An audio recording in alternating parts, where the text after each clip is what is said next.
Walter.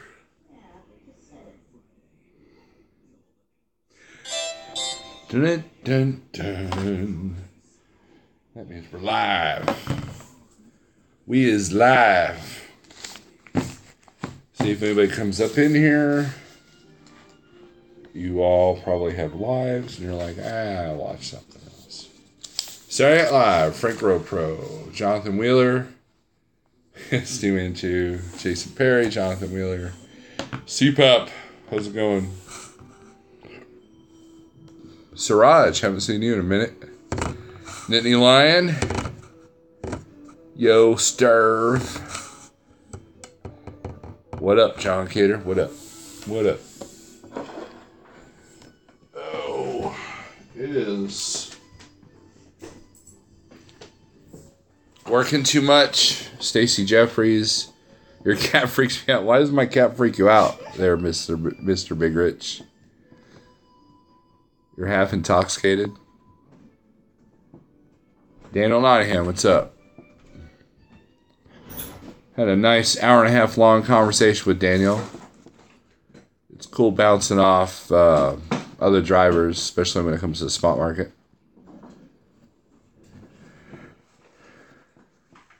And Big Rich is half sober. You're watching MASH. The family's watching MASH. I didn't realize TV was that loud. So.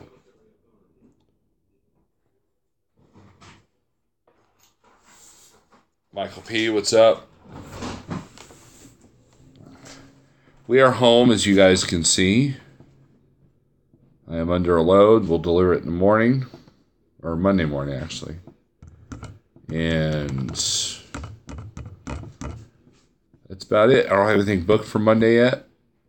But we shall see what's going on with the low boards when I get parked. Or, as I'm getting unloaded. So, Daniel Adami, what's up? Alan G., how's it going? Good to see you in here. So, we've had a pretty... Don't go to Dial in Edwardsville. Oh. I think Schneider did some freight in there, I believe. I think they were dropping hook in there. The Hool, what's up? We were just chilling at the house. Been working on a few things around the house. I purchased one of these. See that? It's a pole saw. Get rid of some branches that hit my truck as I come in. And then I bought one of these. Little bitty chainsaw.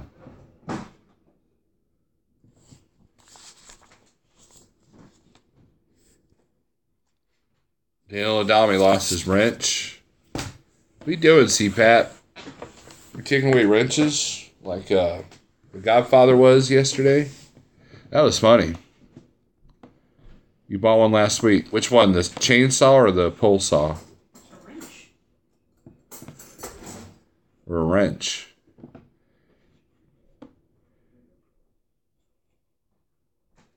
They got these massive batteries. They're like 40-watt batteries, I believe. See, those two devices, they give you like 6 books. Instruction books. One for the unit, one for the battery, one for the battery charger. Pole saw came with a small chainsaw. Oh, okay. Took everyone except a few. You will all get them back when we meet for lunch or something, says CPAT. Okay. Corded. I used to have a corded chainsaw, but it died. Those little chainsaws don't last, especially when you're trying to do heavier work than you should. But we're just wanting to do some stuff trimming around the house. In other words, CPAP is saying he wants to have lunch with Daniel Adami. I believe that's the am I right there, CPAP? Too heavy to lift all day. Right. CPAP. CPAP will warn you, man. The rates in Texas aren't that great. It's interesting because Chad Bobbitt says that Texas is one of the top dry van states. And while I believe that, like in amount of loads, it was a struggle to get above $2 a mile out of there. Now, I have a friend of mine that's like, why do you keep going to Texas? Why do you keep going to Oklahoma? I don't know. I just like the area, I guess.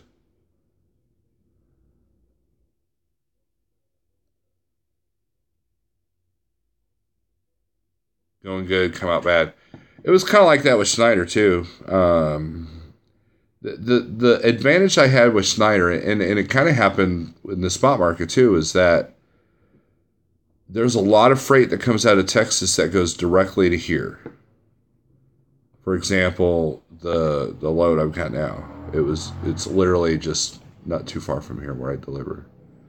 So a lot of freight coming out of here too. So it's I'm not worried at all what I'm going to get Monday. So just got rid of some small trees. Never had one before. Got it home. No saw in the box. Had to exchange it. Oh, okay. That's weird, isn't it? So, but it's been a week. Ankle's feeling better. I think we're starting to get the hang of this booking freight stuff.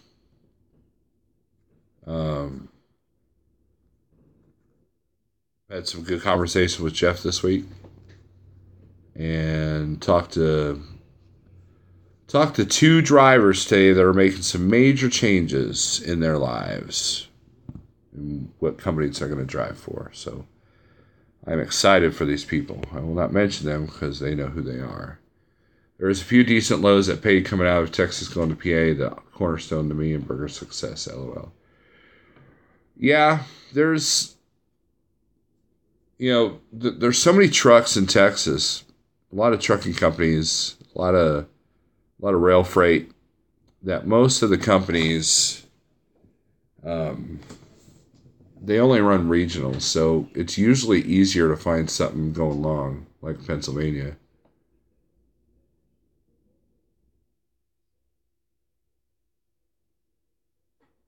And I work at a warehouse for the store where I got it.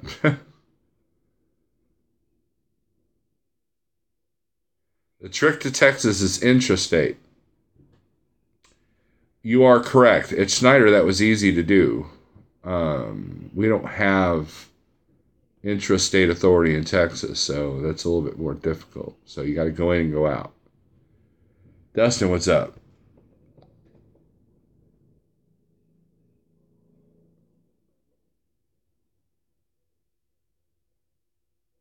I'm always correct. Rich. Ghost Dad, where are you at? How's it going? How's the little kitty doing?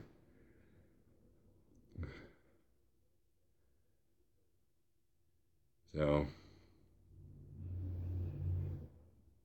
just watching little old me. Are you in Texas there, Mr. Goat's Dad? If I knew you, you might even be sitting at the yard there.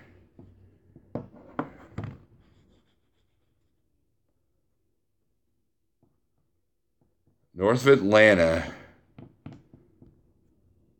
Tell you what, man, for a weekend, man, the truck stops were full last night. I don't know if you guys caught my live feed last night, but I was pretty spent. I was tired.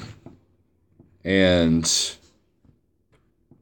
the Joplin truck stop, Joplin Petro, is like almost full. I should have just stayed there.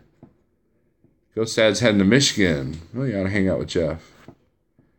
I'll be going through Atlanta tomorrow. This is Daniel Adami.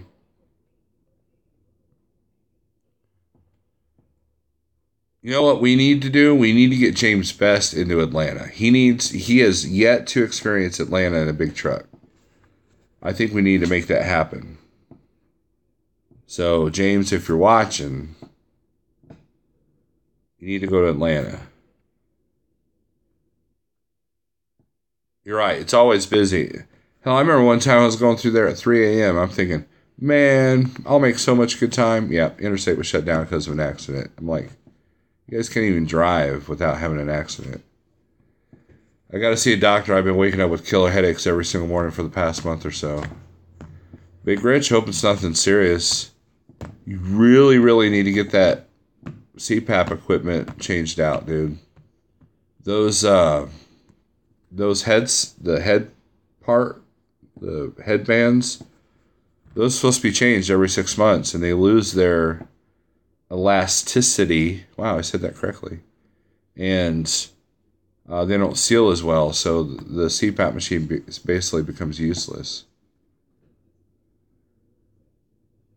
I'm in Texas around an hour from my consignee and don't deliver till Monday morning. Jonathan Wheeler, I asked you, I think it was in James's feed, if you were still in Missouri, if you were still in Stratford, because I parked near Stratford.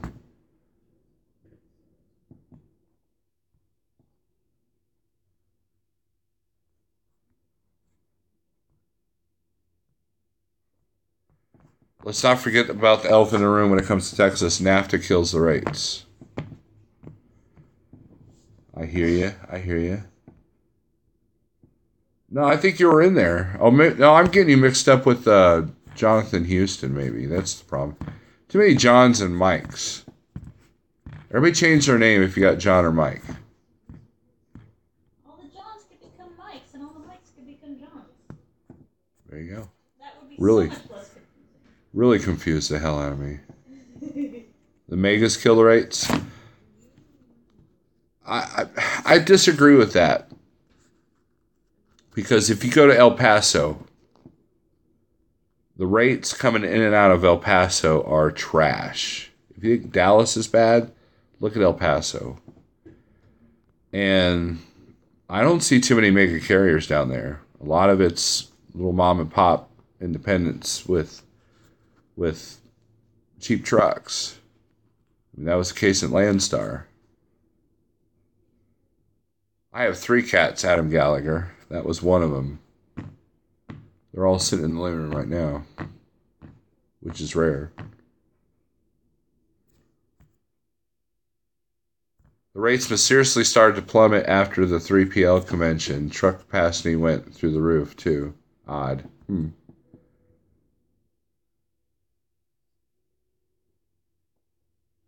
have 2 cats and a canary, Adam. Interesting. They watching TV. The one that's in the thumbnail, they like to watch TV.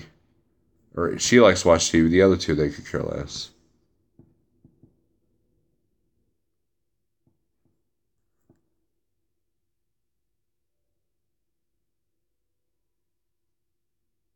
That's probably why he didn't respond when I asked if Jonathan Houston's like, why is Snorlax ask if I'm in Missouri? So, I don't even know if he follows me, to be honest with you. So, but my dog's all about cuddling. Cats are evil. Yeah, these cats don't cuddle at all. Well, the big one, the old one, it likes my wife and nobody else. And the other 2, they're kind of like half feral, I believe. The person that gave them to me, gave them to us, raised them in a garage. So I think they're just like, we'll do what we want. And then we don't let them outside. You blame NAFTA on e-logs? Mr. Pale Rider?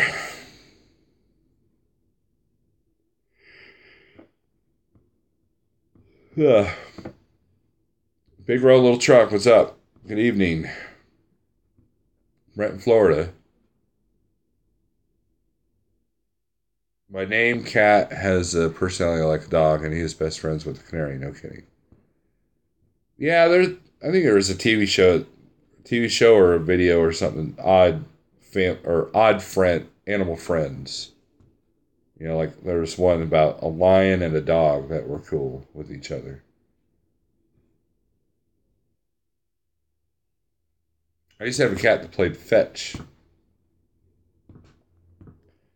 Wrinkle up a little piece of wad of paper, you throw it, she bring it back to you, throw it again. It was pretty cool. And when you're in your 20s, you name cats after death metal bands. It's just a cool thing to do. and that cat's name was Carcass. So if you know anything about death metal, it's a death metal band. So we thought that would be an interesting name for a cat. One of the best cats I've ever owned.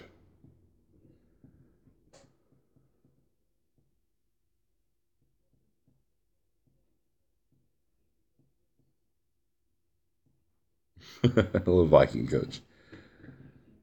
Rich is cool with some people. That's pretty much a miracle. I don't like people. But you like me, Rich. You're cool with me.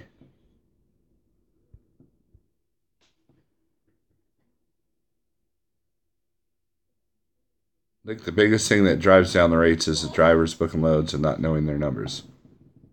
Let's talk about that for a second. Thank you, Jason Perry. This was kind of going nowhere.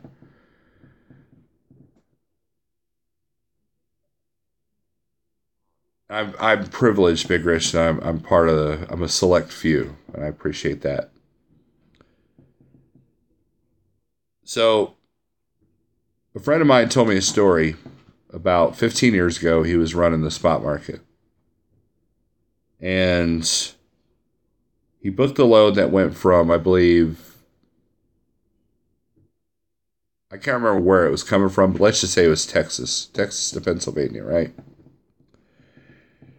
He bid on it, put a price on it, and got the load like really easily, right? So after the weight and the fuel and the tolls, he did this big long run and he only made like $500. And so he learned that you have to take all these different things into calculation. You got to calculate your tolls. That's why the 123 low board is really good, because it'll help you estimate those tolls. It'll help you estimate your fuel. So if you're going into the spot market blindly, it'll actually kind of help you. It'll tell you, if you get all the features, it'll tell you the loads that are coming out of where you're going, how many are there, what the rate's like coming back. So, It's not even here, guys. and Diesel, hush. Diesel. Come here, it's okay. So the next time that broker called him, now think about that. The broker probably made a killing off of him, that one load, right? So when he called him again to say, "Hey, you interested in this load?" Well, he had doubled his price, and the broker was like, "Well, wait, you just did it for this amount last time. Why are you doubling your price?" And he goes, "Well, I learned that I need this and this and this much." He knew his numbers better. So the broker was like, "Well, have a nice day. We can't touch that." And so you have brokers that will take advantage of the drivers that don't know their numbers, and they just spout out a number not knowing that they're that their calculations are off. When I first started, I started reading a lot of blogs. There was a guy at Landstar that had a deal where, what load pays better? You have two loads that pay, say, $3,000. And one is Texas to Pennsylvania that weighs 45,000 pounds. And one is Texas to, say, Michigan that weighs 10,000 pounds. Which load are you going to make more money off of? And the same mile, same revenue. Of course, the Michigan one, you made more money because you weren't going through the mountains and you weren't dealing with tolls. And fuel is cheaper on the path to Michigan versus going to Pennsylvania. So that's where I learned a lot of that, was a lot of the net. What's the net? You can have loads that gross $10,000, but if you're only keeping 9 of it, or if you're only keeping 1 out of 9, it's not doing you any good.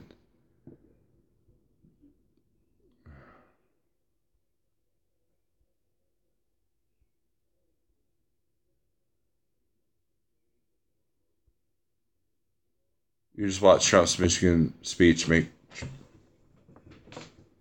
America great again. I didn't realize he did. Goat's Dad, the spot market is what you're trying to, what you want to be in. What Schneider does is contract freight. Spot market is what the brokers are putting out there. The loads that are happening now. 123 low board needs to get more loads on their CPAP. Right, I agree. And and the more popular they get, and the more revenue that can be generated from the 123 low board, then there'll be more brokers that use it. Why are you hated, CPAP?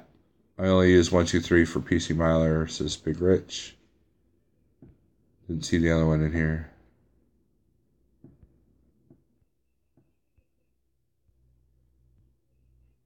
Frank Ropro says, I recently started the process to get my truck with SFI and going on board with CI.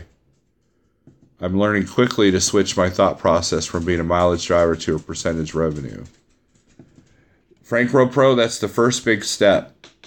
It's all about the overall revenue of the load and what the net is. Mileage pay, to a certain extent, is a good gauge, but you have to look at each load, especially in the Schneider low board, is just a job. Each load is a separate job, and how much is that going to pay for that day? And if you make $500 for 100 miles, that's good. If you get paid $500 for 800 miles, that's not good. So you can't just go by the revenue too. You have to look at the miles as well. But the idea of going from company side to owner operator side is that you work smarter, not harder. So that's the key. And one of the biggest mistakes, and Frank Ropro, hear me out on this, okay? One of the biggest mistakes, in my opinion, this is not fact, this is just my opinion, this is just what I've observed. The first thing that most brand new Schneider ICs want to do when they get their trucks and they're done with orientation, they want to go home. Because a lot of them are like, wow, I'm choosing where I want to go. Well, I want to go home, And I have a friend of mine that just went through orientation a couple months ago.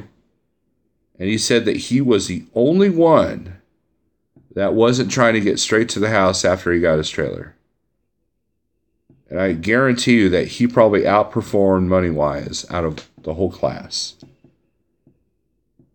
The reason why Schneider gets you a rental car, if you're getting a Schneider finance truck, is so you can get your stuff. You can get the things that you need: your Atlas, your GPS, your cell phone accessories, your CB radio if you use one, your clothes, your bedding. That's why they give you a car. They don't just put you on a Greyhound and say, well, hope you make it. They give you a car so you can have all that stuff ready. So when you get your truck, you can put it all in there and you can get to work. And they give you 2 free weeks. 2 weeks without a truck payment.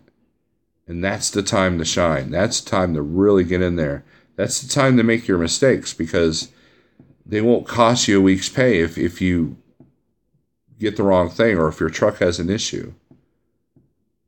And it's amazing to me how many Schneider ICs that I know and have gone through orientation that I've met, and they do videos, how many of them just, as soon as they get the trailer, they go straight to the house.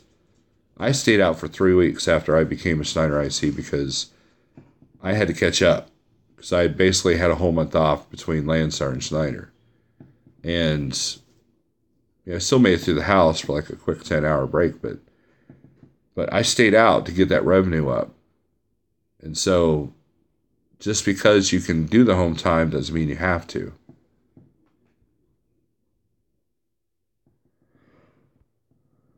Lots of companies out there take advantage of uneducated drivers. That is correct. That's the whole industry. It's all about revenue. Frank, mileage doesn't amount to much when you're getting paid a percentage or off of the spot market.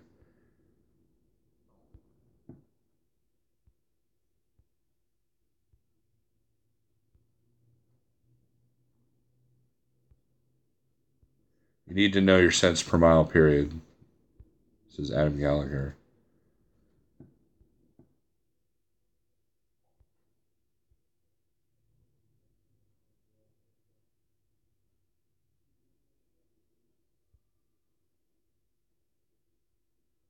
Adam Gallagher, I agree. You know, a lot of guys think, oh, cool, man, I don't have a truck payment this week, so I'm going to go to the house and chill out, brag about my truck, you know.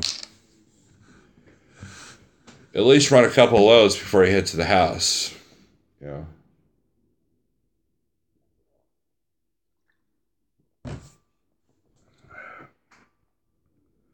CPAP says my older brother came to SFI a month ago. He ran his first week and made almost 5K gross. Nice. Good deal, CPAP. Frank says Snyder was offering a LTL $1.25 lease program. I quickly stopped the lady and told her the only reason why I'm choosing Snyder is the percentage pay. I talked to KLM, Covenant Swift, all pay miles. Self-dispatch and percentage is the only way to go, in my opinion. In my opinion.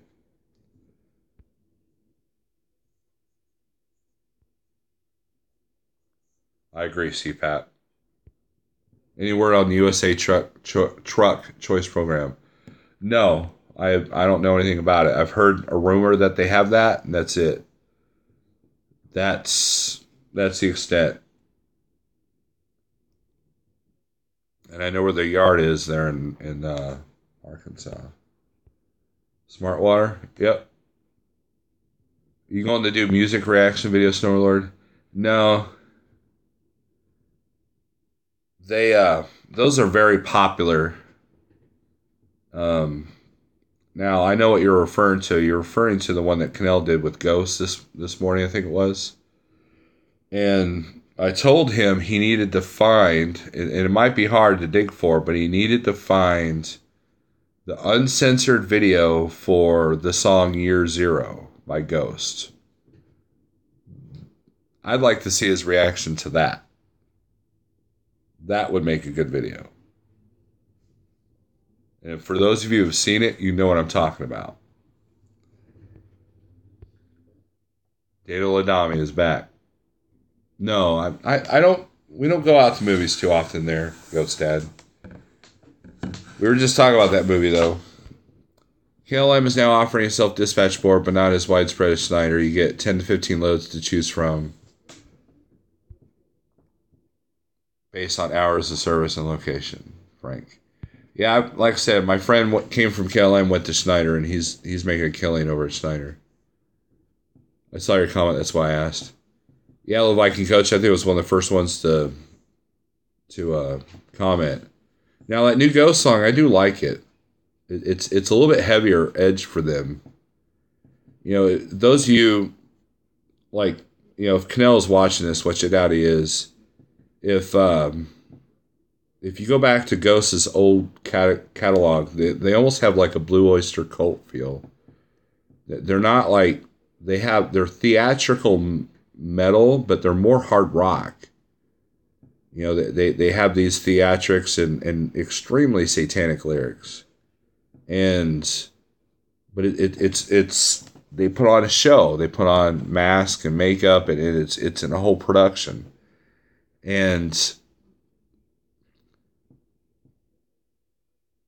But sonically, they're more of a hard rock band. You know, they're not really a metal band per se. There you go. CPAP says I'm going to do reaction videos to your videos, Little Viking Coach. Man, if I had a video camera on me when I was watching Little Viking Coach eat that huge sandwich, that might have been some video gold.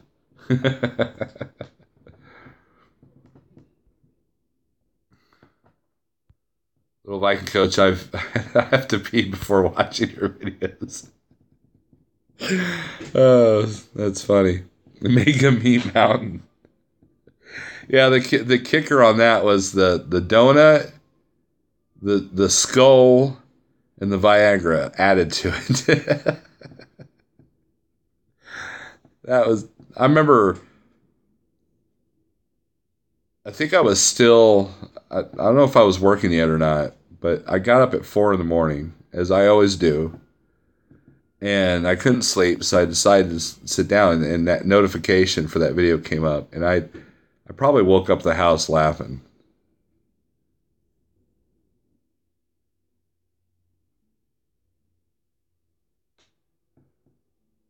I think there was some sleight of hand there, guys, when he went to eat the sandwich, but I could be wrong. He should do Monstrous Clock by Ghost, definitely one of my favorites. You know, let's talk about, Ghost has that song, oh, what's the song called with the ritual? Um, My wife's gonna look up the song. Ritual. Maybe it's just Ritual, right? Jordan's got it. I think it's just Ritual.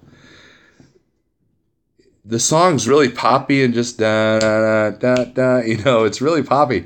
But listen to the lyrics; it's kind of gruesome, man. That's what's funny. It's like you find yourself around the house going da da da da. And you start singing the lyrics and you realize, man, those lyrics are kind of morbid. Good to see you in here, Jordan.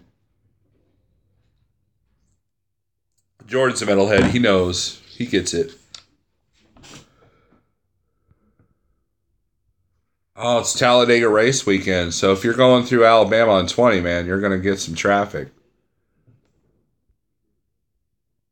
Frank says, yes, there was a total sleight of hand. The donut never made it. I think the donut is what had all the other extra ingredients. So, man, I'm glad he said that because Talladega is my favorite race. I love that. It's like a 200-mile traffic jam. One little wrong move and it wipes out the whole field. Oh man, I love that race. But but yeah, if you guys look up the Ritual by Ghost, and you'll know it. You know what I'm talking about. That sound you heard was my other phone. That's the Convoy app telling me that there's loads, probably in the Michigan area. You open up the app, that comes up. I don't know if you can see that. Of course not. It's too bright. It says Convoy, for those of you who don't know. There it is. There it goes.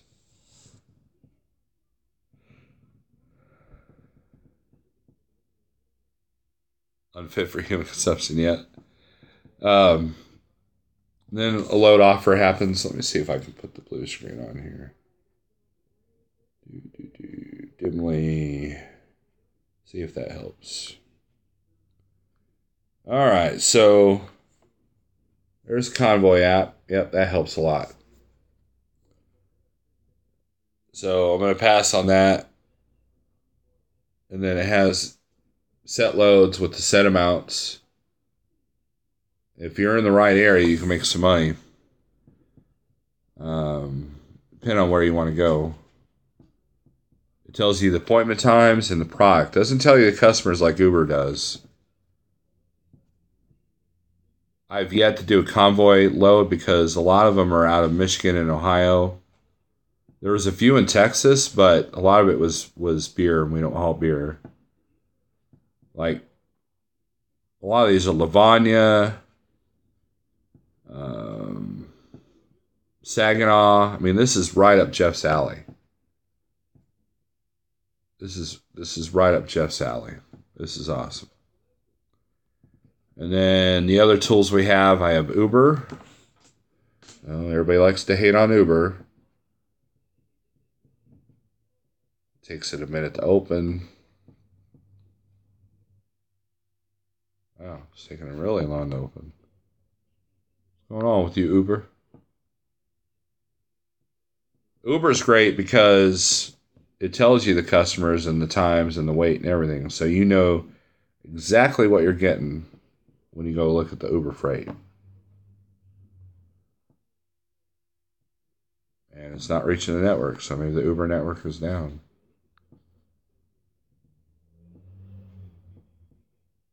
So basically what I do when I get into an area, I look at the two low boards, DAT and 123. And then I'll check Uber, I'll check Convoy, I'll check C.H. Robinson, I'll check J.B. Hutt, and I'll check Coyote. So Daniel says I got my first Uber load of $30 a mile. Yeah, so their short haul stuff is really good sometimes. They had a load one time paying $500 for, I believe, 24 miles. Yeah, I'm getting an error, so I don't know what's up with that. So I hope Jeff didn't cancel my lease and I can't access it anymore. TQL has a carrier low board kind of thing that you can dashboard you can kind of use. Then I got Trucker Path, which I've never looked at their low board. Now I hope I didn't trigger CPAP by mentioning TQL. So, and then we got Transfix, which I've never really used that. So I don't know why Uber's not working. Maybe they're having some issues. Dang Californians. All the Uber people at Gas were extremely nice. Extremely nice.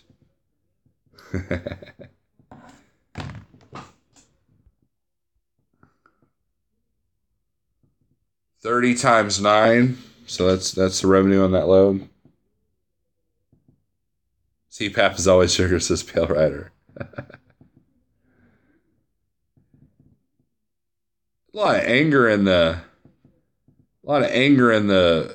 like CPAP's been angry here lately. Seems like James Best was angry this morning talking about the new hours of service. I've never heard that, Rizzo. That's funny.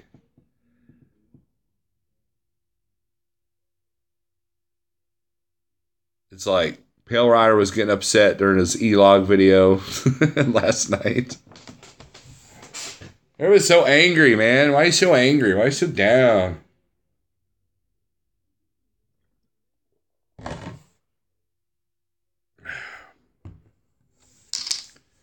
Surprised no one's asked my opinion of the new hours of service.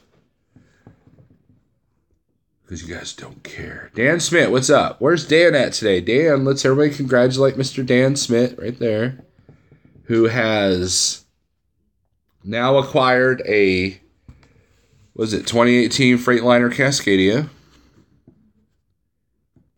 And it doesn't have the Snyder road stripes on it, which means he's an owner-operator. So we'd like to welcome him into the world, and he's in competition for all of Steve Berger's freight up there.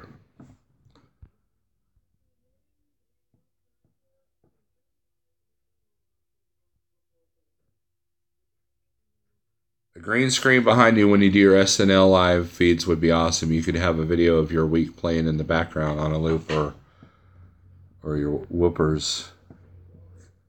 That's too much technology for me there, Mr. Frank. James went off about the hours of service. He sure did.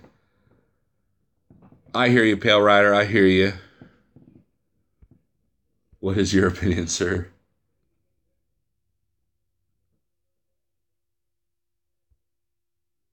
Oh, it's 2017 with 158K. Okay. Shirt doesn't match the walls. The shirt's gray and the walls are like a... You can't see the details of the walls. They're more of a tan, off-white kind of thing going on.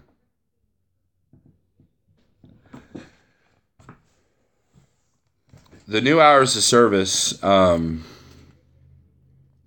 see what they're trying to do. In a way, I feel like it's a band-aid for the true problem. I think that, like anything else, any improvements that it creates people are going to take advantage of it and make it a negative thing. That's the problem with it. They just need to simplify the hours of service and to just not make it so difficult. That's it. So, as far as how it'll affect rates, Pale Rider brought up some really good points. James Best brought up some really good points. Harold brought up some really good points. And if you guys notice, Harold did that live feed, what was it, Wednesday night, about the hours of service, right? And I'll get to that, Rizzo. That's a good point.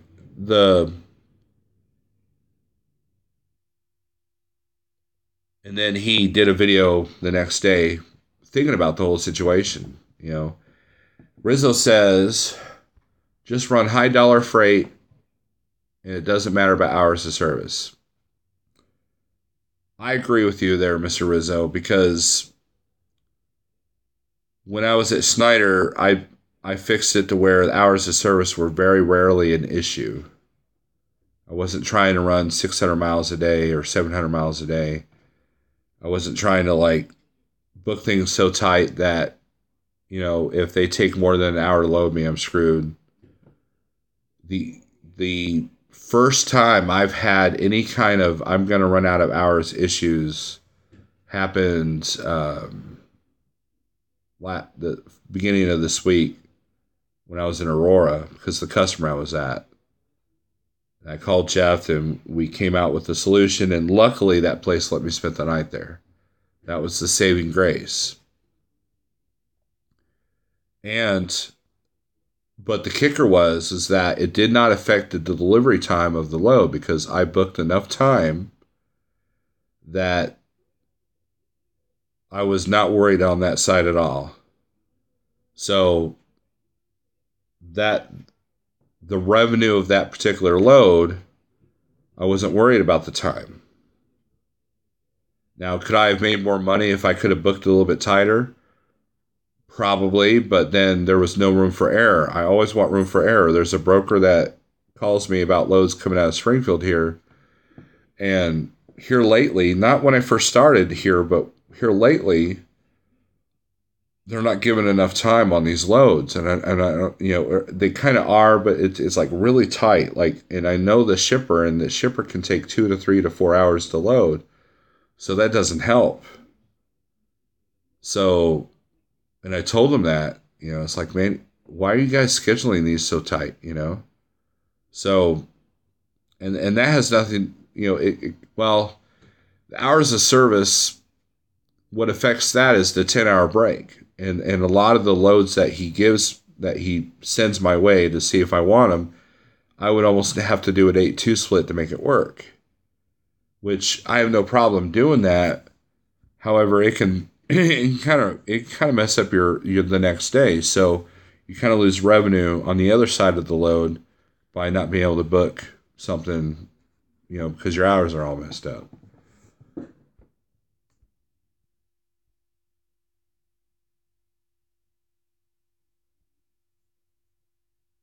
Daniel says about to get a 10-hour break at Dial. Right, I did a 10-hour break at a customer here in Springfield that one time. I think I did like 4 live feeds. It was really annoying. I mean, more than normal. Frank says the new HOS proposal is only to benefit the shippers. Consignee, instead of fixing the time spent at loading docks, they extend the driver's day. We are the lowest factor in the equation. That's the problem, Frank Ropro. I think that the new 17-hour proposal does not, it benefits the shippers and receivers more now that they know that they're not under the crunch. They're more to get more relaxed. That's a great point.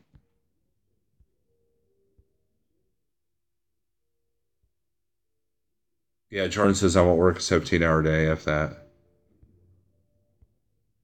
Final mile is where the money is at. Have you seen Amazon? It's now delivering in your house and car even when you aren't there.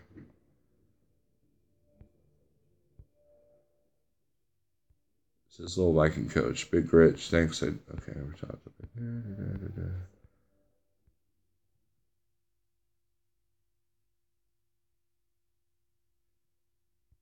Everybody's talking to Alex. Big Rich and Alex are putting out good videos too. And so is Dan. If you guys want to see a brand new Schneider IC go through what he goes through, then Dan Smith's got some videos that he's done about orientation. I imagine that he'll put his little adventures up there once he starts experiencing them.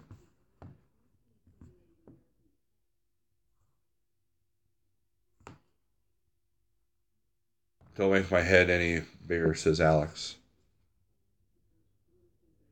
Trucker G, howdy. We make less, but get to work more. Right. Trucker G. And, and the argument that James and Sean Price and Harold and I have talked about was that if the new 17-hour thing, now we've got the flexibility, which means that the rates will plummet. And I'm not sure. I think that everybody's predictions for the rates has been off lately. We were supposed to see the high dollar freight for the next 2 years, and it's getting lower now. What's interesting is the brokers have been kind of fighting back on the rates, but yet the national average is still up there. So there's money there somewhere. April 1st is when the E-log implementation was supposed to kick in, and that was supposed to put the market back into chaos again so we can get those high rates. But that didn't happen. Rizzo says Dan Smith talks about money, miles, location board. Alex, I am sub to you. I am sub to you, sir.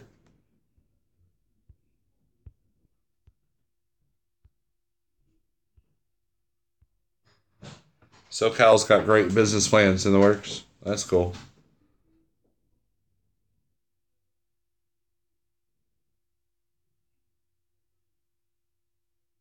Yes, I am, Big Rich. You're funny. I am sub to you. I got a wrench on your channel.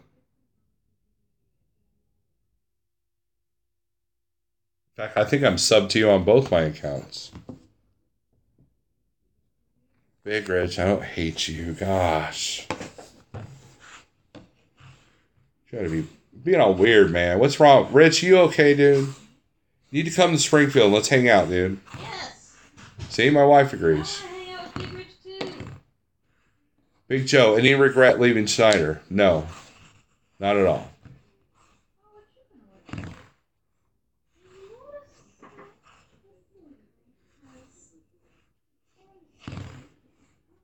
It's funny, well, no, I won't talk about that.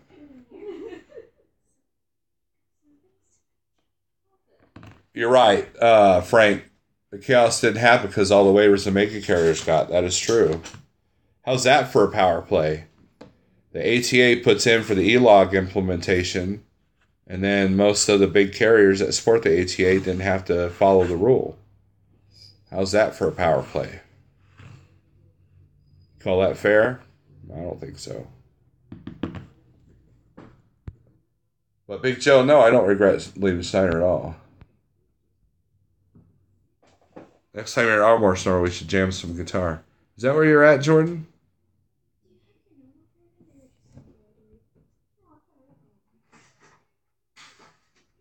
There's a lot of loads coming in and out of here, Big Rich. I don't know if they're the rates you're looking for, but they're here.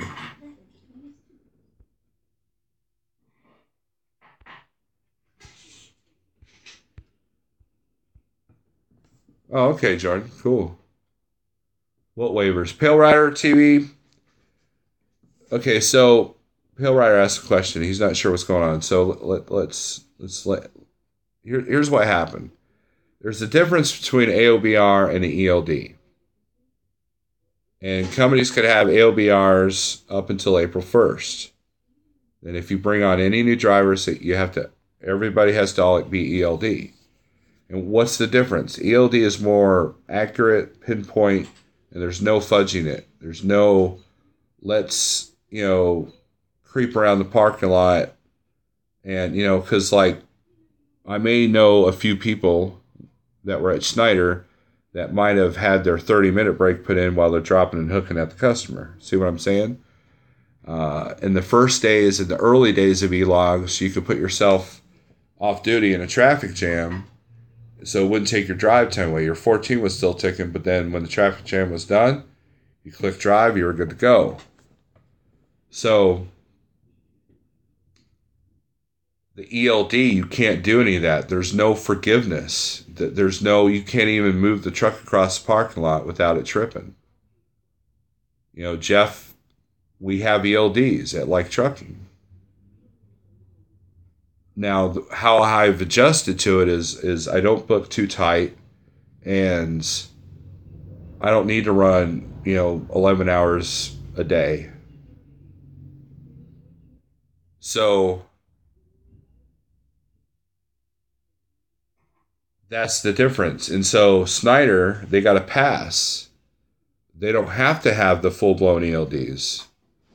So they're still on AOBR, and they got till December of 2019. So technically, you Schneider guys can do 30-minute breaks as you're dropping and hooking and doing your thing. The E-log cheating is what I call it.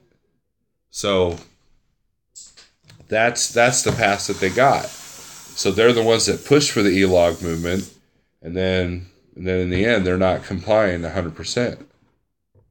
See? So that's the thing. If I want to move around the parking lot, I have to do a yard move. That's an option on our E-logs, and that still puts you on duty. So, how reminiscent is Like Trucking to your dealings with Landstar?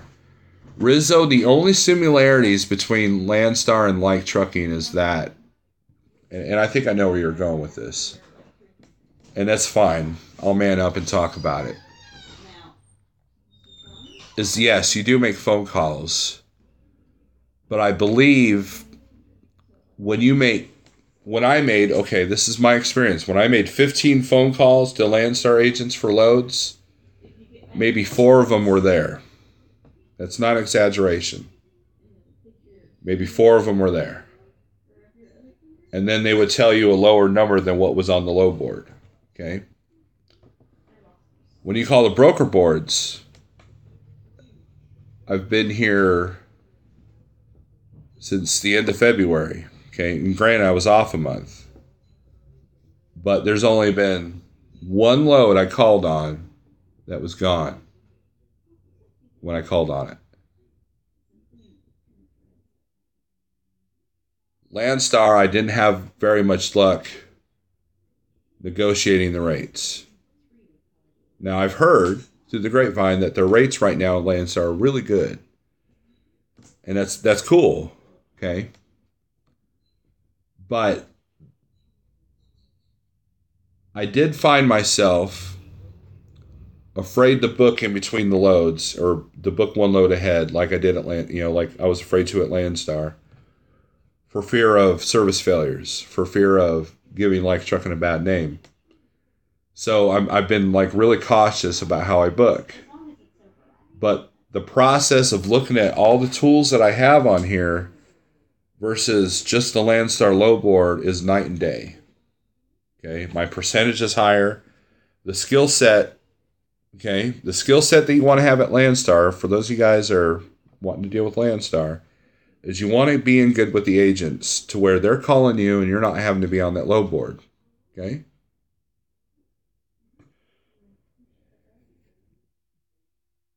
I've already got relationships with brokers to where I've had several loads that I've booked that never hit the low boards.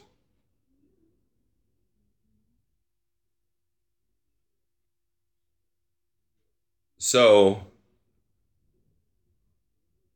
the skill set of making phone calls is there, Rizzo. And that's reminiscent.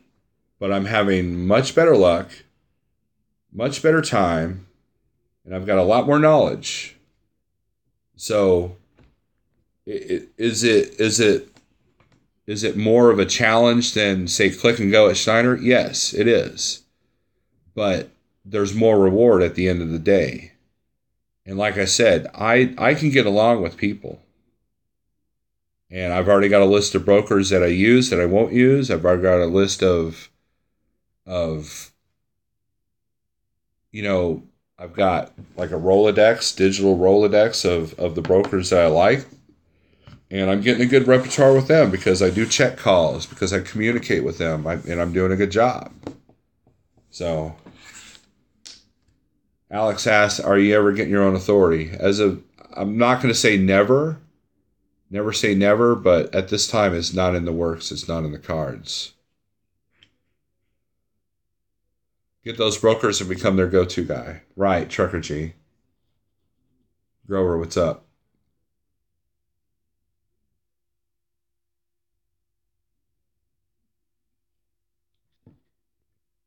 Frank Rowe Pro says, Steve, I'm sorry, I disagree. The ELDs can be adjusted within certain parameters to be in compliance with the law. My ELD allows me to move no faster than 15 miles an hour without having yard move or drive line. What is the law, Frank? What is the law?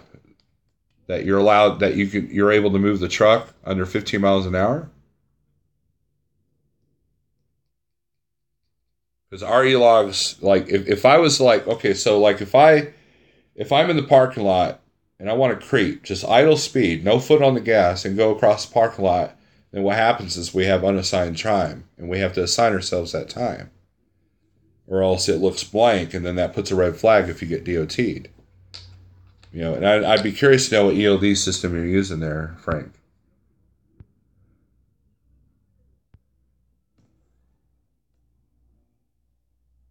First time it came in the spot market was a rough time, man. Right. And Rizzo, I'm glad he said that. And when I first Landstar is a combined thing. They've got contract freight and they also have spot market freight. And when rates bottomed out in the spot market, well, the third party agents that were grabbing stuff off of C.H. Robinson or Snyder and putting them on the Landstar load board, they were getting cut again. So you have a load that was cut twice on the revenue. So it just made the rates even lower. And I was not smart enough to realize that, you can't have the mentality, well, I don't move this truck for less than $3 a mile. And so a lot of times when I sat, it was by my own design. It was my I almost said ignorance, but I don't want to insult myself, my own lack of experience. And like I said, if I knew then what I know now, I think that I would have been a little bit more, I would have had more revenue there. But that's how you learn. And, at the end of the day, my rate per mile at Landstar was the same as it was at Snyder. However, the consistency is what I was having problems with. It was feast or famine. And as Rizzo pointed out, rates had hit their lowest point in a long time. That period that year and a half I was there. I started off great. And then as my agents lost their freight to lower paying agents, and then the customers got used to that, pretty soon all the good stuff that I had, all the agents that I had relationships with either quit, they lost their customers, or they were finding trucks like 50 cents cheaper. So I never got phone calls. So I made my adjustments, and every time I made an adjustment, I had to make another adjustment because something would screw up there. So the rates right now are pretty good over there at Landstar. I have friends over there that are killing it, and that's great. But I have a lot more opportunity here because number one, I get a higher percentage. Number two, I'm in more control. And number three, as long as it's factorable, I can work with any broker that I want. So,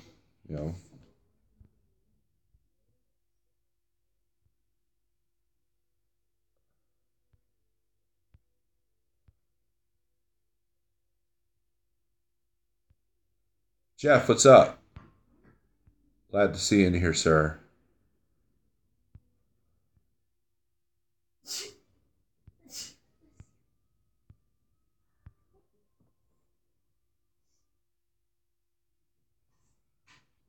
But Alex says yes, but each company can set their own max as long as it does not exceed the DOT max. Well, what is the DOT max, Frank?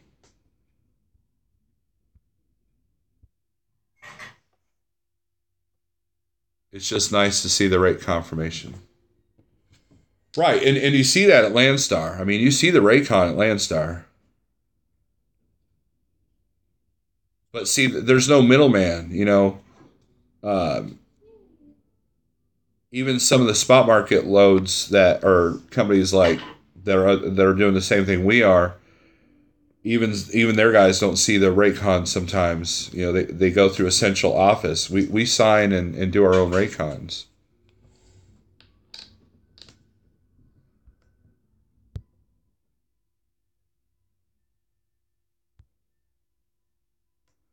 You got told that 50 miles is max by DOT on personal conveyance.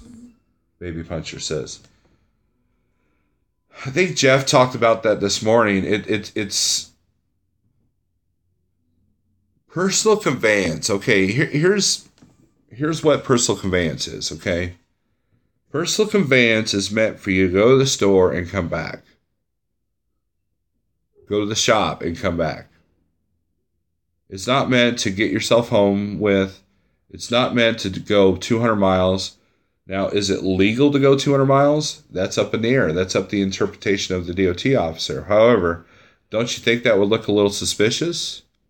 You know, Schneider's rule is you can do personal conveyance for as long as you want, as long as you're not progressing to the next load and that you're not over your 14 hours. Because if you're 14 hours on duty and then you drive another 3 hours of personal conveyance, you don't think that's going to get you in trouble? So, personal conveyance is unladen, going to the store. That's pretty much what it's designed to do. Scroll up to your elephant comment. That's the other elephant in the room. FMCSA leaves a lot for interpretation. Right. Read some of the rules. Like there's a huge misconception of what personal conveyance even is. Because you got the companies like Schneider and Swift that have their own rules and interpretations that you need to follow. And then you have the DOT rules. And it's like tax laws. You know, they're written to benefit who interprets them. And that is a problem.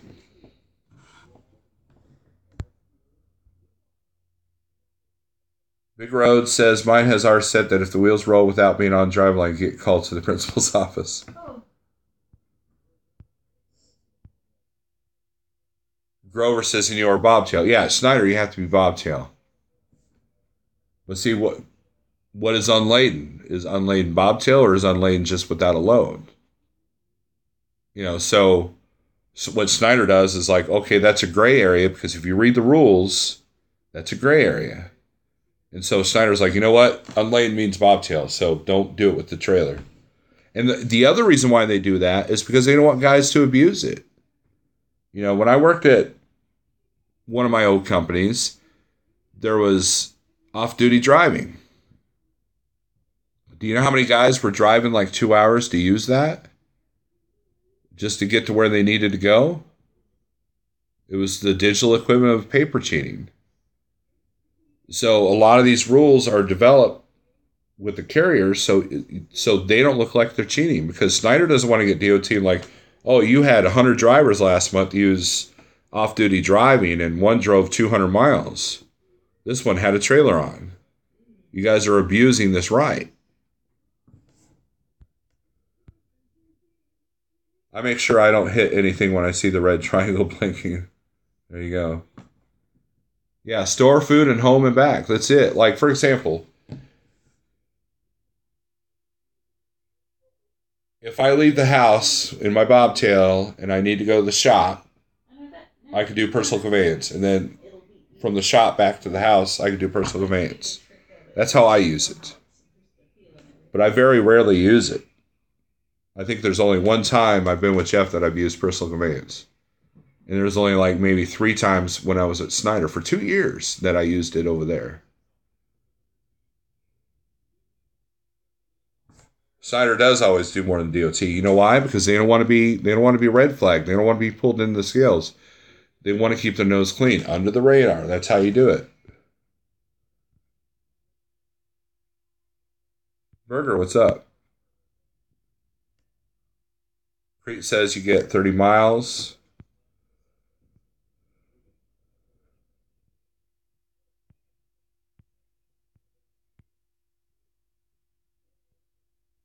Godson, Jeff says Godson's HEPAP said he would side with him, not me.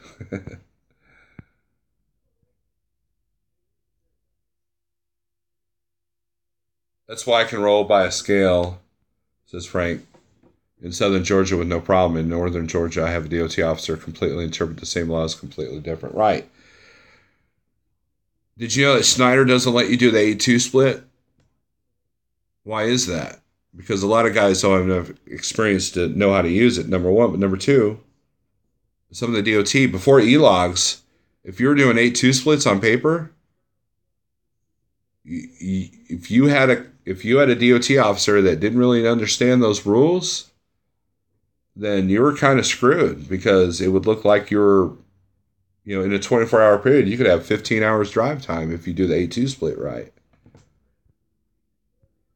Can you use it to go home? Yeah, Grover, but here's, okay, so let's say you deliver in St. Louis, right? And home is Columbia, Missouri. That's about what? 100 miles away? So let's say you personal convey from St. Louis to Columbia, Missouri. But then your next load picks up right there in Columbia, Missouri. Schneider's got a drop trailer for you there, and you hook up to it. Now it looks like on the book that you used personal conveyance to progress to your next load. That's the problem with that. That's the problem with using personal conveyance to get to the house if you're having to go far away. Now, here in town, that's not a problem. And the original DOT rule is if you have 5 stops in the same zip code, you can count that on the paper days as on duty, not driving. But E-logs, you're put in the driving mode the minute that your foot hits the accelerator.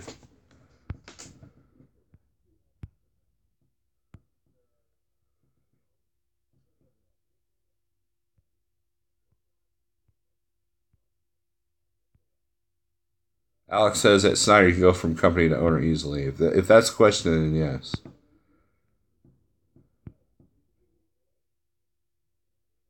Rizzo.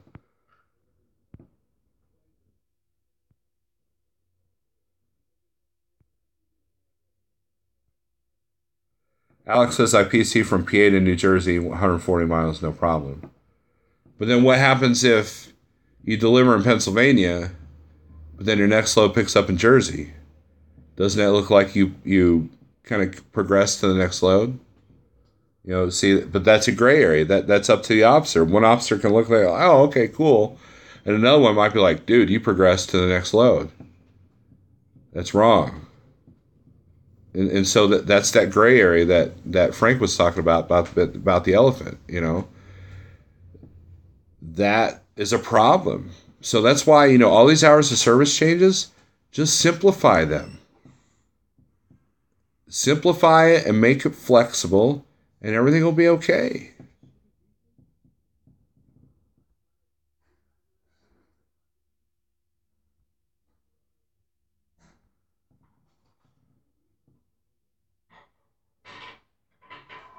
You go on duty and get next load. I get it. I've done it, Alex. I've done it, with my old companies. But I'm just saying, the whole point of this is that what's legal, what's not legal, that's not the question. Is that it's up to the interpretation of the officer. Some officers are trained better than others. Some have a year experience in the The FMCSA book is still new in their heads, and the other guys have been around the business for 30 years. Who's going to interpret that, And it just depends on what mood they're in. It depends on what they're looking for, One day you can have too much fifth wheel grease and they'll write you up, and another day you can get on a scale with 37 on your drives. They don't bother you. So it's a fluctuation, There's a lack of consistency. 10-hour driving, 10 hours off, no 30 minutes, no restart, no 14.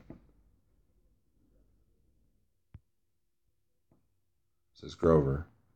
They have to meet certain criteria such as overspeed, critical events, and other driver manager has to prove them to apply. Right. If you're a good driver and you keep your nose clean, yeah, it's easy to get on the owner-operator side. If you're a bobtail, no loads, you can PC to your company's standards. Right. 12 on, 12 off. Boom, done. There you go, Pale Rider. 12 on, 12 off. I like that. Think about isn't that primarily what day cabs do?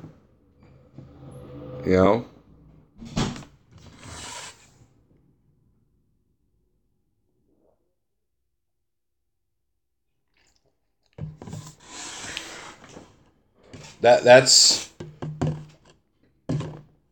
guys, the world has been made complicated on purpose. That's how you make money, is you complicate the system. Healthcare, insurance, rules, regulations, tax laws, contracts. The more you complicate the system, the more money there is to be made. Think about credit card. Credit cards are broke up in like 18 different ways. It complicates the system. Those of you who just got a new cell phone with a cell phone plan, it looks like a mortgage, doesn't it? Why? Why is that? It should be just $30 a month. This is yours. That's it. It should, but no, they got to have overages and this and roaming and and all these different things. Oh, it's unlimited, but after 5 gigs, it's strangled, and all this stuff. And it's like just flat rate everything.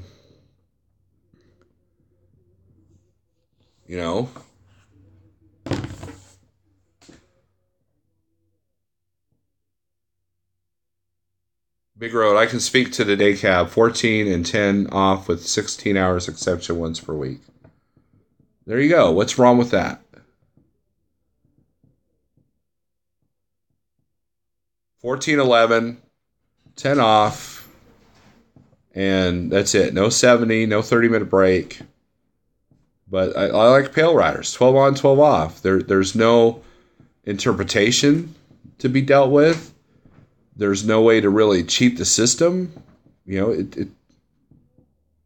What's wrong with that? Rizzo, now as a spot market driver, what would be your ideal days on, days off? Rizzo, I tend to go with what the market's doing. If there's a pretty good load that will take me through the weekend, that'll give me a good check for Monday, I'll do it. That's kind of how I dealt with Snyder too. I kind of do what the loads are doing, and then, but the weekends are definitely easier to take off because a lot of brokers aren't working the weekends. The big ones like JB Hunt, C.H. Robinson, Uber, and Convoy, those are your go-to places for weekend freight. But as far as the 9 to 5 call the broker stuff, that's 9 to 5 banker hours, Monday through Friday. So, and in places like TQL and Coyote, they have 24-hour people, but there's only a certain set time that they can actually book the loads. So,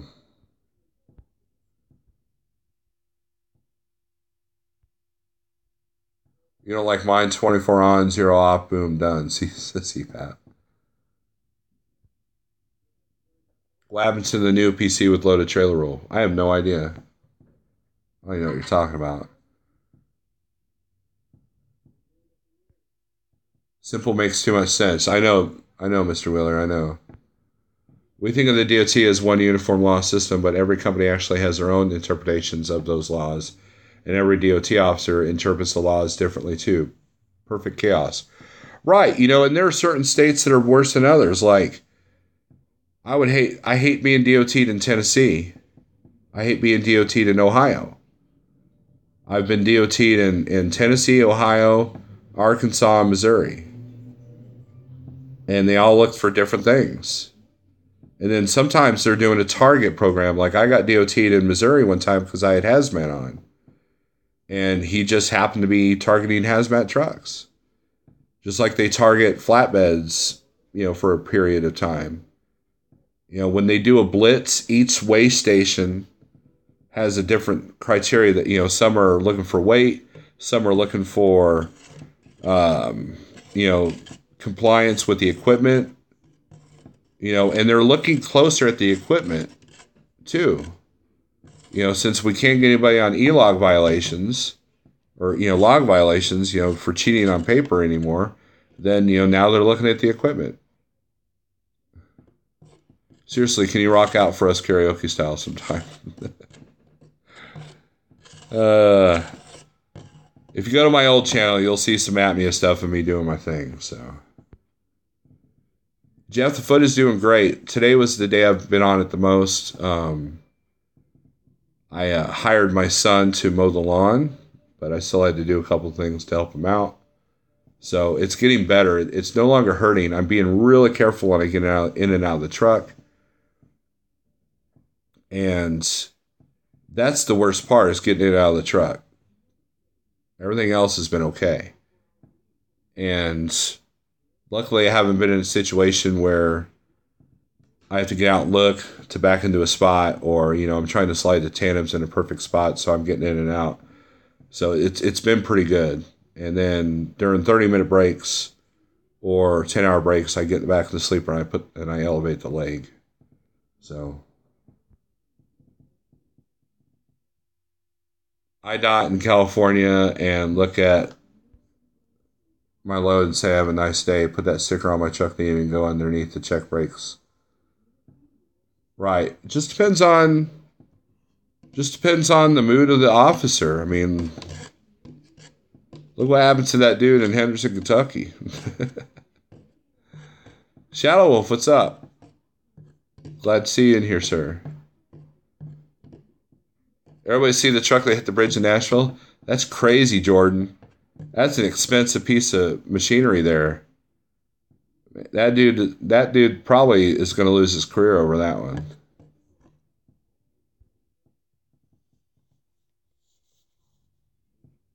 Jeff, are you doing a show anytime soon on the podcast?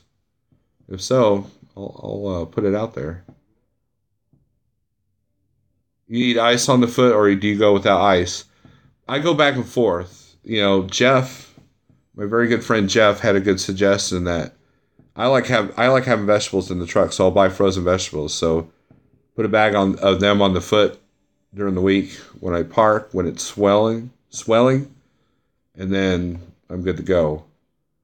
I had some ice on it earlier, and the swelling's gone down. It just swells up, kind of like when you have a bad knee. It's kind of turned into that where, if I have too much sodium, water builds up in there, Frozen peas, right. I've been to California 4 times within a few weeks and got pulled in 2 out of the 4 times. Jonathan Wheeler, I don't doubt that. Oh yeah, man. It's one of those big, huge dump trucks. Like the big ones. And oversized, and he just nailed that bridge. Nailed it. Right in the middle of downtown Nashville.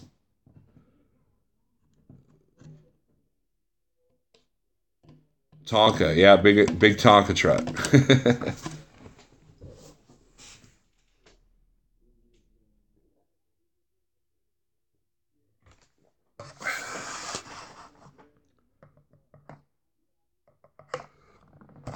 Well, guys, it's been a good talk. It's been a good video. Guess what? I think I might actually leave this one up. So, Smart Water, yeah. If you feel like a dumbass, drink smart water. You'll get smarter by the minute. So, and I knew that I have to look at least halfway know what I'm talking about. So that's why I've been drinking it. Play some guitar for you. I'll have to do a live feed with me playing sometime. He didn't have permits or anything, Pale Rider? Wow. He just probably like put the yellow sign on and just went with it, right? Because you would think that a pilot car would have caught that. You know, the pilot car with the big poles, they should have caught that. Wow, that's wild, dude.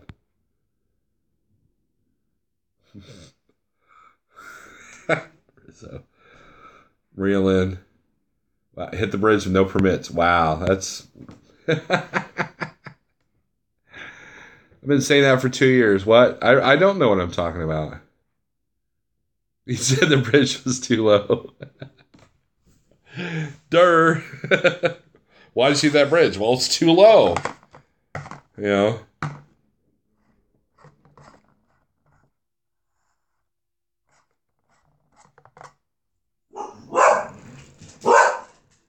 All right, guys.